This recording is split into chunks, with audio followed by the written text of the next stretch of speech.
Welcome to the DJ Insider Podcast, sponsored by Amplified Events. It's the only podcast where we break down insider information from our weddings, experiences, and advice from over 15 years in the wedding industry.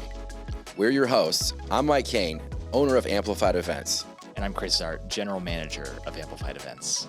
Let's get into it. Welcome back, guys. I'm sure you missed us. It's been an eventful offseason. We've actually stayed pretty busy, but now we're back in it. Yeah. So we just did a wedding Saturday. It was one of yours. Your lead. Up at Journeyman at Three Oaks Journeyman. There's two now. Yes, sir. The Featherbone Factory. Yes. Yeah, it was a really good wedding. About like 120, 130 people.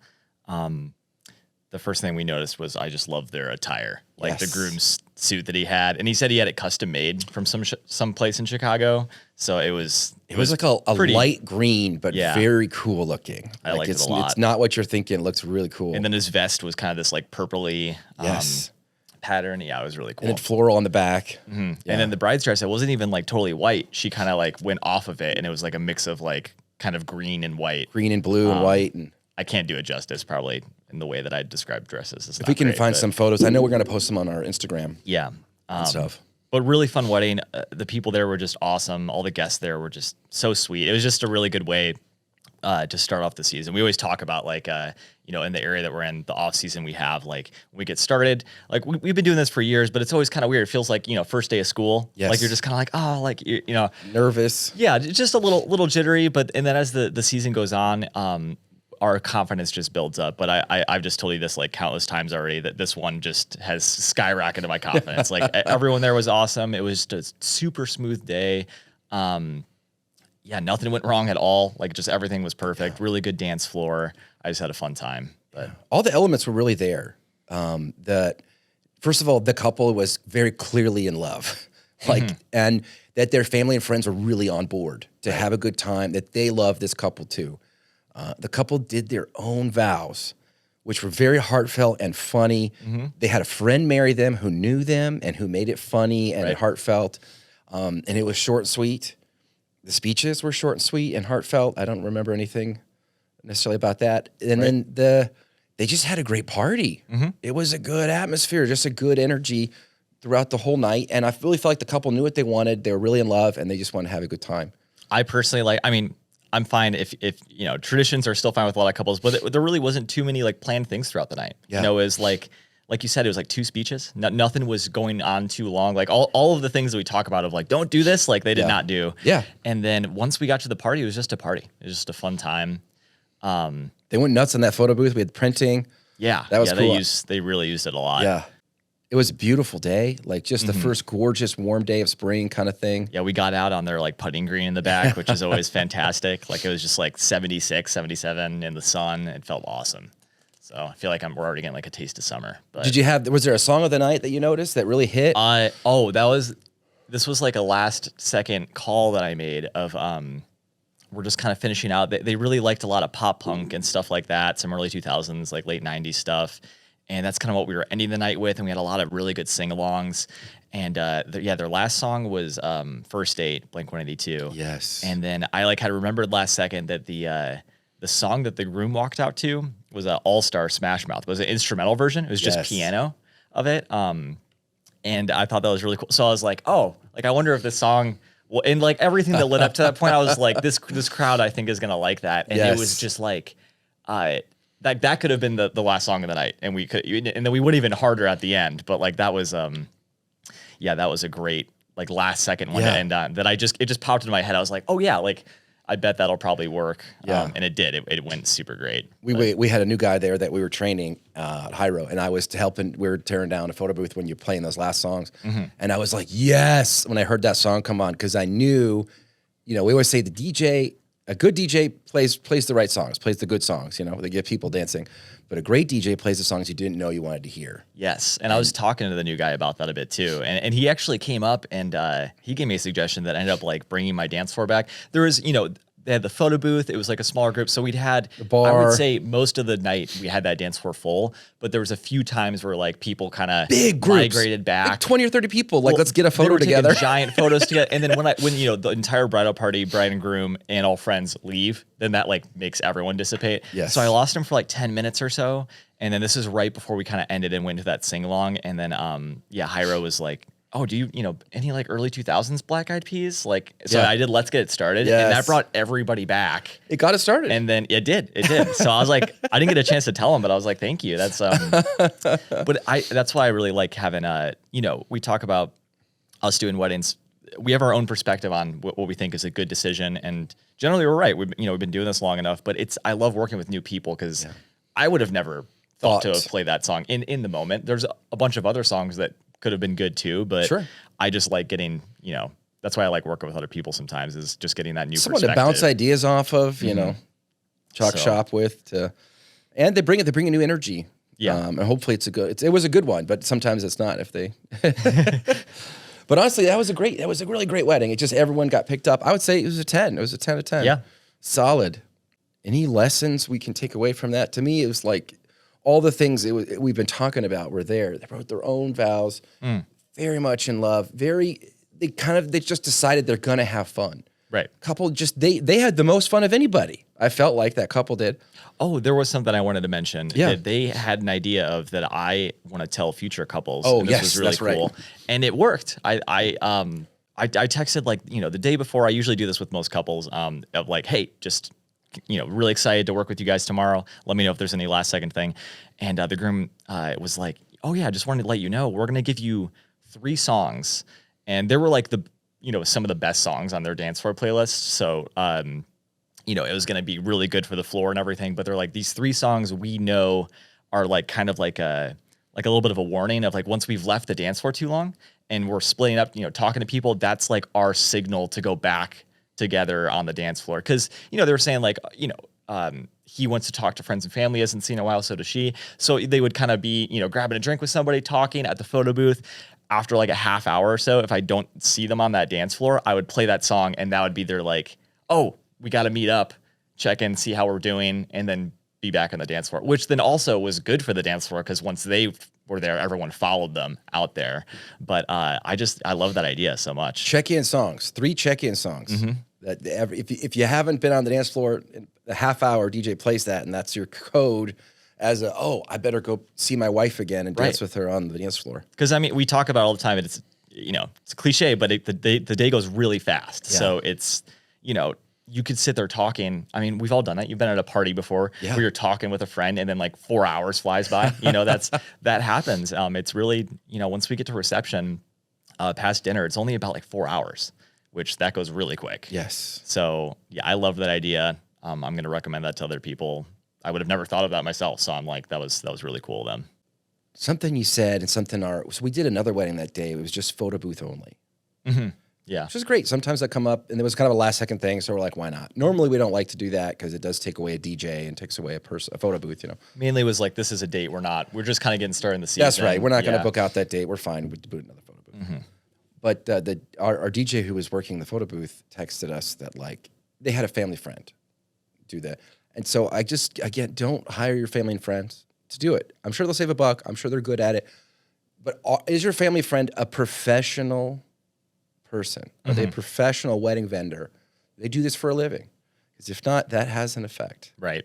And I don't want to rake too hard this person over the coals, but because who knows? I don't know the kind of situation they're in. Yeah. But I wasn't there, but the DJ was texting us that this person had a full desktop setup. So they had the tower with the monitor, with the mouse pad. Like loud fans blowing during the ceremony. Yeah.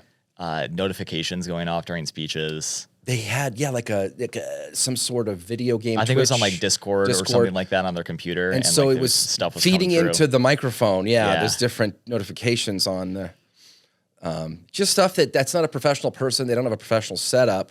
And there was consequences. Hopefully they had a good dance party. I didn't hear if that was a good one or not. I think for a lot of people, it's like there are corners that you'll cut in your budget. Yes. And sometimes, you're also making decisions, one at a time, not really thinking about the whole picture, where you're like, okay, so the first thing, you're doing is let's lock down a venue. Yes. You find a venue you're in love with, and then you do it, but then you're like, oh wait, we spent our whole budget. We spent a lot of our budget there. So now Yeah. we have to be really conscious of, and then usually a lot of people do photographer. Yeah. Because they think, okay, really important, capture the day. And When I then memorize, I yeah. feel like it's usually DJ. And yeah, some people I think just they want to save money on the DJ. But I've said this before, when people leave a wedding and you run into them, hey, how was the wedding? The two things they're going to talk about are the food and then the party. Yeah. And that's the DJ is responsible for Those are the throwing the biggest party. things. Yeah. But And sometimes they will say about how beautiful it was, the decor. right. The photos and the videos, that's really for the couple later and for the family and friends later to Right. remember the day by.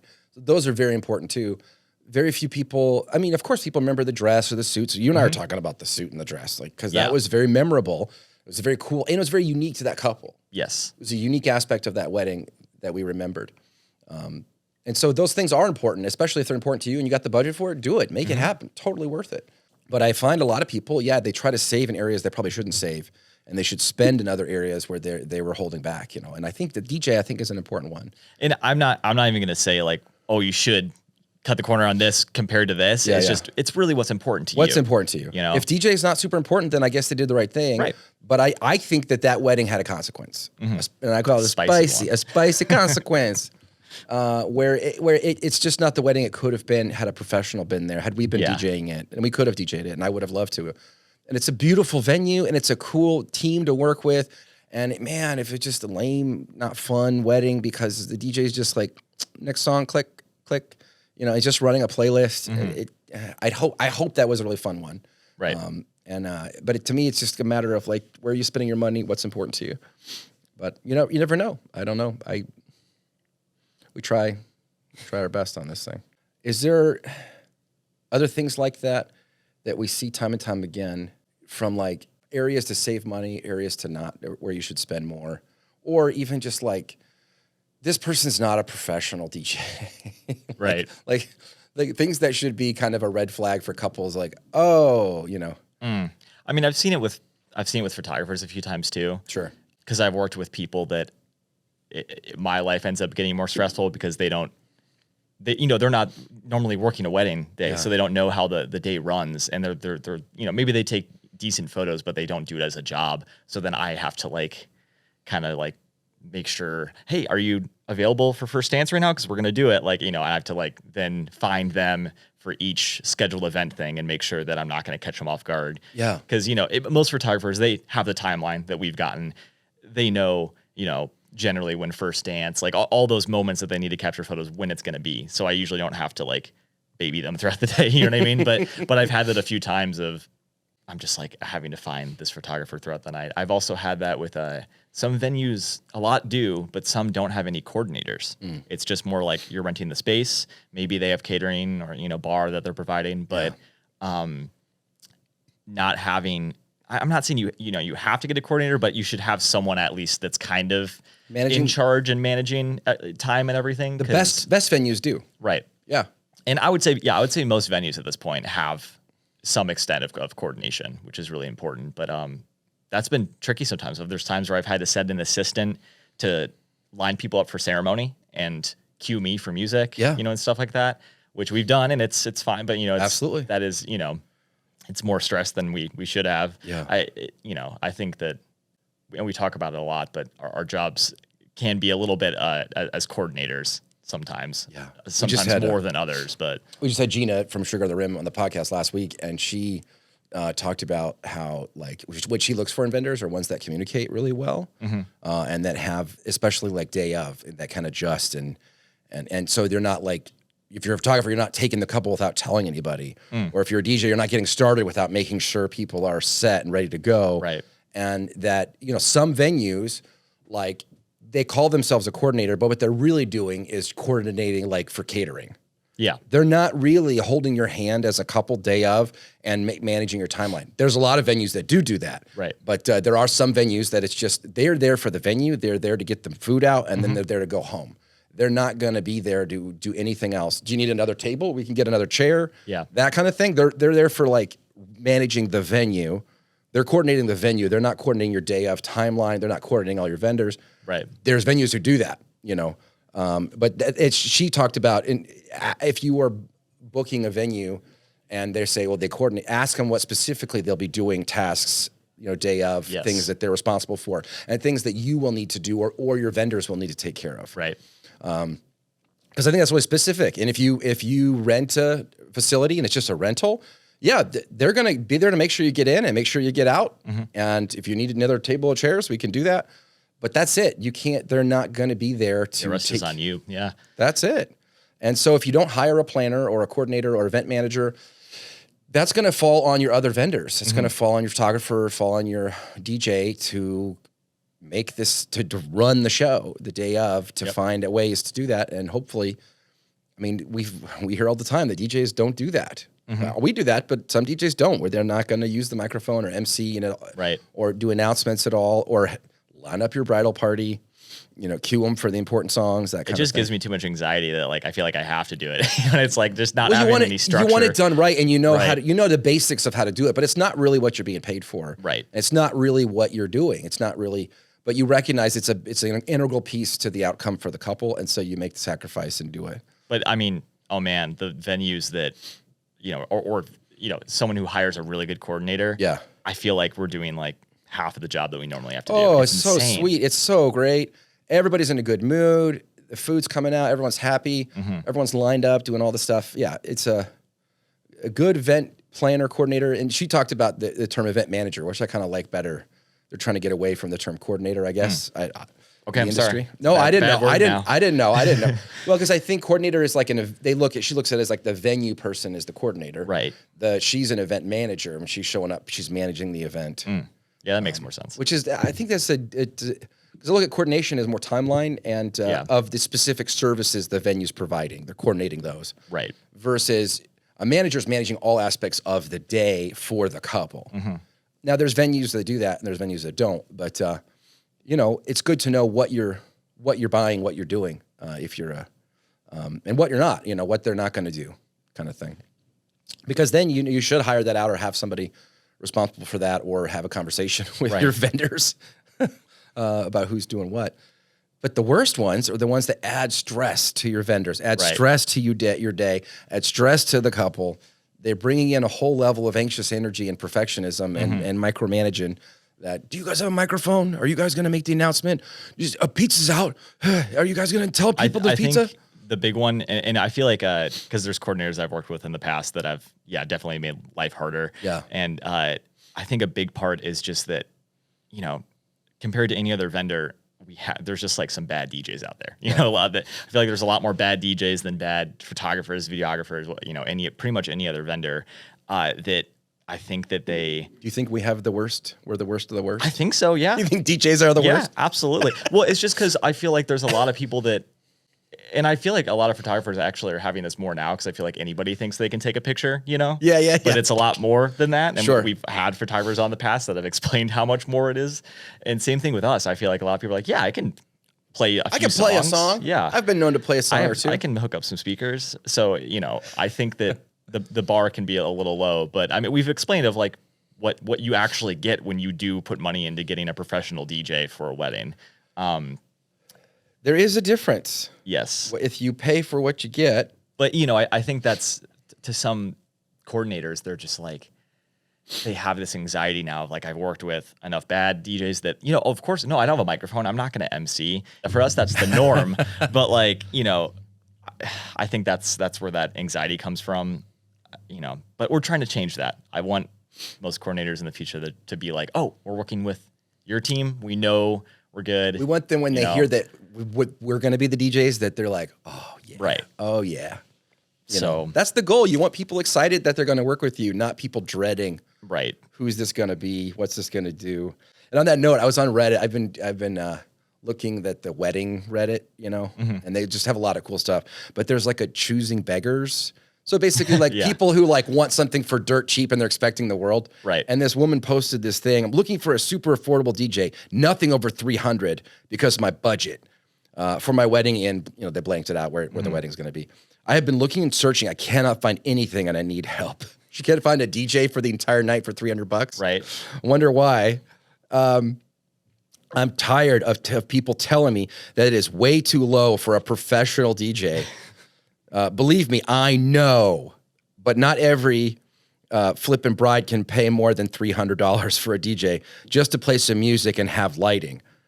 I still have a lot left to pay. Hence, that's also why I really don't want to pay $600 to $700 for a DJ from the venue. To me, that is too much, and I know a lot about DJing because my dad does it, and I know the equipment is expensive. But again, I do not need a DJ who's going to ask for me for more than $300 just to play music. I would like to have my dad do it instead, but I cannot because of personal reasons. Okay. My guess is the dad's like, I don't want to work with you. Yeah. Or she doesn't like what her dad does, you know? He would also ask me why I don't just find someone to play it at my wedding. Well, because I don't have anyone. She doesn't have anyone in her life who can just press play for her, you know? That is why. And I really do not feel like going to the store to get 2 speakers and some lights myself because, again, I'm the bride and I cannot be able to be in my wedding and play my own music at the same time, nor do I have anyone to help me with that. I wish I could pay more than that but in this time, but I have a strict budget and I'm tired of those professional DJs who want to complain to me that they're asking that it's extremely low, and I wouldn't want that because it's my day. Well, darn right, it's my day, not yours. So I cannot pay over that. Then why not understand simply and just say, hey, I cannot do that. Or say, what is your budget? And I'll see what I can do to help in some way. Instead of complaining to the bride that's asking is way too low when I simply cannot pay that much right now. I have 2 months until my wedding. Oh, man. And I still cannot find a good, affordable DJ, and I need help, y'all. Or if y'all know any better options, please do not hesitate to say them. And please do not argue with me or be mean because you will be blocked. And I'm not going to put up with that when I'm just looking for some help. It's like, I'm trying to bake a cake, and all I can afford is an easy bake oven. Yes. And I don't think that's going to do it, but it's so... That's wild. But that to me strikes themselves as somebody who just got themselves way over their head. They booked other parts of their wedding without thinking of the whole big picture of their budget. Right. They left a very small amount for their budget. And I get what she's saying, that like, if you're available on my date, you know, and I tell you this is my budget, what can you do with that? Then as a DJ, you just be honest. For that, I can't do it. I think or I can do 1 hour or whatever for that. Right. So then she can decide. But you shouldn't force that bride then to come in and meet with you when you know you're going to be charging, you know, $1,800, $1,500, you know, 5 times, 6 times what she's asking to pay. Well, if it was just like through email, like I would imagine they're also telling her like that's way too low. So then at least she knows going to other DJs too of like you're not going to find someone for that price. And I love that the like, venue was suggesting someone that was 6 or 7. It was just double her budget. Still low. Still, you know? in my opinion, that's an incredibly low budget. And that's probably a very rural area with not a lot of competing DJs in the area. Right. You know, my guess is that's probably the best option she'd have. She should go with that person. The venue, and the venue knows that person and they trust it, have done other weddings. She should find $300 extra. And 2 months away. Like that. Get a part-time job, get a paper route, serve some pizza, do some Uber driving. You could make another $300 pretty quickly. Borrow money from a friend and pay them back, you know.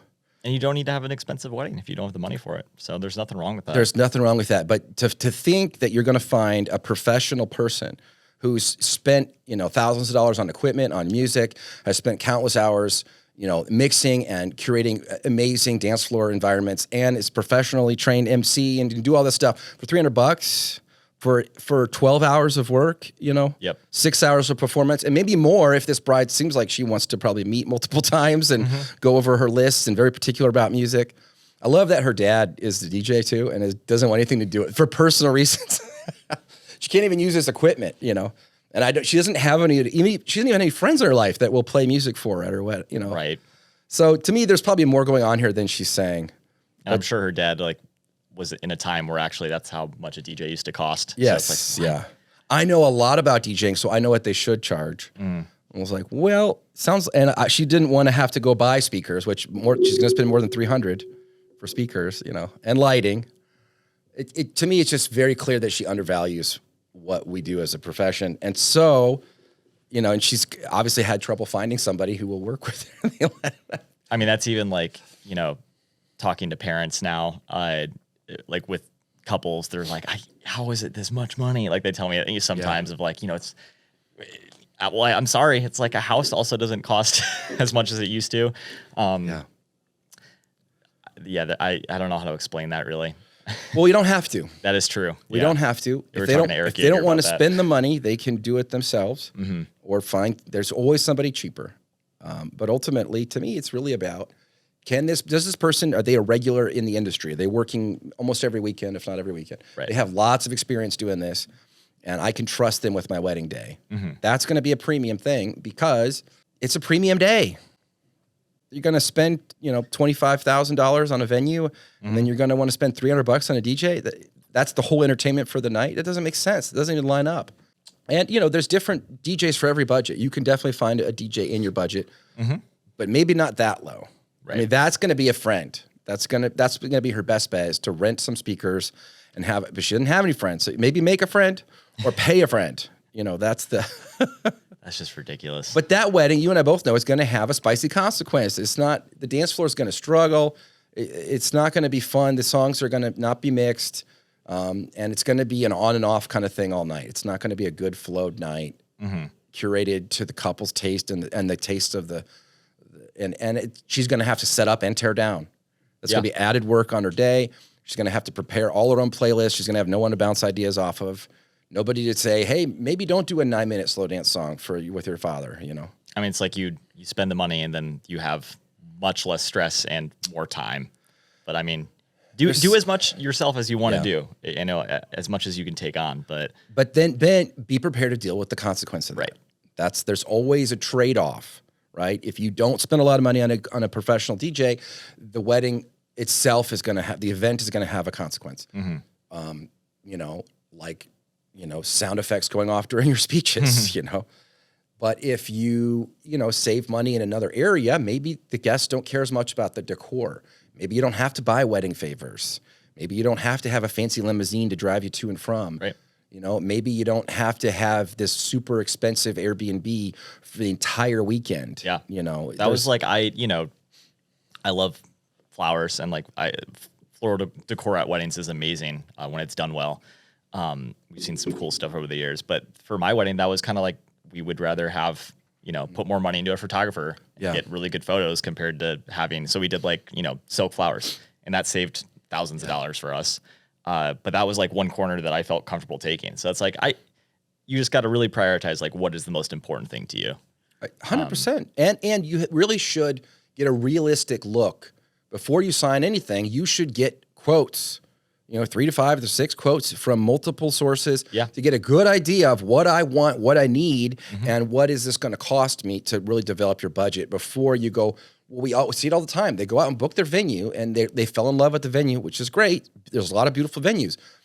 Most of the venues I know that are absolutely gorgeous, they're expensive, and it's worth it. But then that's going to eat up your budget. If you're going to be like, oh, our whole budget is $20,000. Yeah.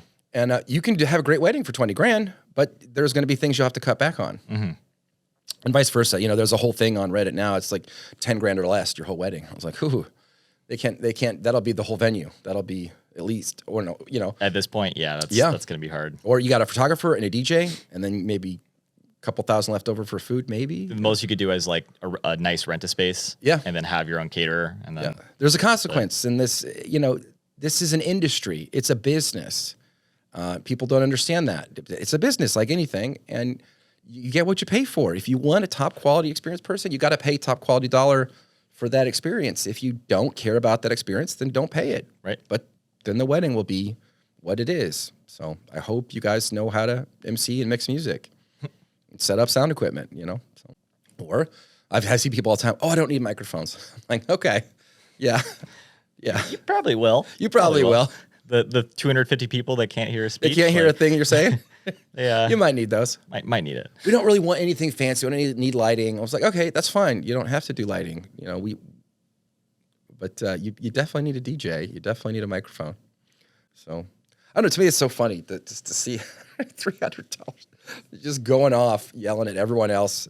It's their fault. And don't tell me that's way too low. I've heard it before. You hear it from all the DJs you reached out to? So, No other job, no other thing would this let you just, you don't get to tell people what they charge to do their professional thing, you know? Oh yeah, you wouldn't go to the doctors and be like, "Can I have like 80% off my medical bill because I don't want to pay it?" Just like I'm on a tight budget. Sorry, it's not going to happen. You don't get to tell your Uber driver what they're charging. You don't get to tell your bartender what they're charging. $15 for a drink? Don't drink it. You know?